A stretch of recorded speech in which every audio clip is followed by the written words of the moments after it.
Did you know the sea remembers everything? Every cliff, every cove, every hidden reef holds a story.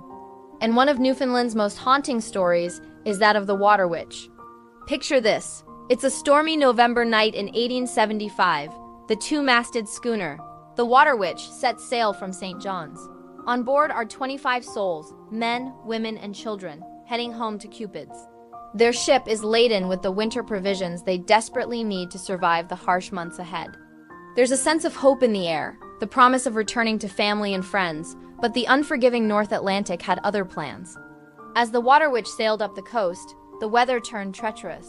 Snow began to fall, thick and heavy, blanketing the sea in a disorienting white haze.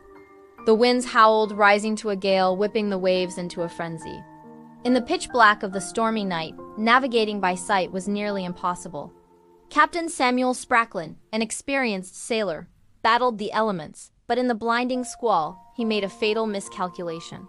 He believed he was safely entering the vast expanse of Conception Bay. In reality, the storm had driven his ship dangerously close to the jagged coastline. Instead of finding the safe harbor of Cupids, the Waterwitch was driven headlong into a place whose name speaks for itself, Horrid Gulch. This narrow, merciless cleft of rock near the community of Pouch Cove is a natural trap, surrounded by towering, sheer cliffs. The impact was catastrophic.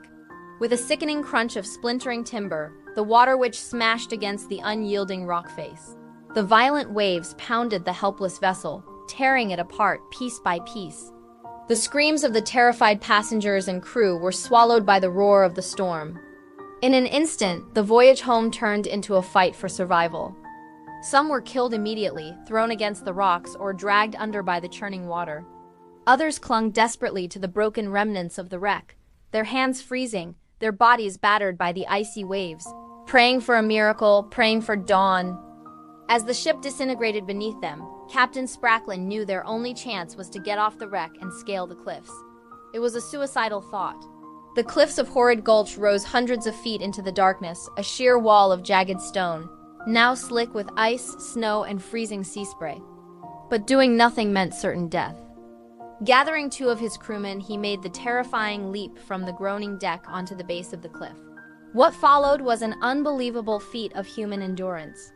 Hand over frozen hand, foot over numb foot, the three men began to climb. They clawed their way up the vertical rock face, fighting the wind that threatened to tear them from their holds, their fingers raw and bleeding. It was a climb against all odds, a desperate scramble between life and death. Miraculously, they reached the top. Exhausted, half-frozen, and barely able to stand, they stumbled through the raging blizzard, driven by the knowledge that lives depended on them. After what felt like an eternity, they saw it, a faint, warm light glowing in a distant farmhouse window. They had found help. The news of the shipwreck spread like wildfire through the small, tight-knit community of Pouch Cove. Without a moment's hesitation, the townspeople rallied. Men grabbed ropes, lanterns, and whatever gear they could find and rushed to the cliffs above Horrid Gulch.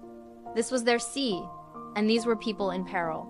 With unimaginable courage, these brave fishermen and villagers began to descend into the treacherous gully, lowering ropes down into the darkness. Down below, the survivors, clinging to the last vestiges of the Waterwitch, heard shouts from above. One by one, in the dark, battered and freezing, they were pulled up the cliff face to safety. The people of Pouch Cove worked through the night, their own lives at risk, fueled by a deep-seated maritime code of helping those in distress at sea. Lives were saved that night, snatched from the jaws of Horrid Gulch by the heroism of strangers. But the sea was not denied its toll. While some were saved, many were lost. The bodies of the victims were recovered from the frigid waters. In a solemn procession, the dead were transported to their intended destination, Cupids. There, they were laid to rest in the town's unfinished United Church, a somber and heartbreaking homecoming. Some lie in marked graves, their names a permanent reminder of the tragedy. Others rest in unmarked plots, their identities lost to the storm, but their memory honored by the community. The story of the Waterwitch is more than just a shipwreck. It's truly amazing! A powerful testament to the resilience of the human spirit and the unbreakable bonds of community. Cupids and Pouch Cove are forever linked by a shared moment of tragedy, heroism, and loss that connects their stories. The tale is woven into the very fabric of these places. So the next time you find yourself on the rugged coast of Newfoundland, perhaps walking the East Coast Trail near Pouch Cove, take a moment. Stand on the cliffs, look out at the water, and listen. Listen past the sound of the wind and the crashing waves. Because they say the sea remembers everything. And if you listen closely enough, you might just hear the whisper of the Waterwitch on the wind, a timeless story of sorrow and survival. If you love this story, hit like, share, and subscribe. Catch you later!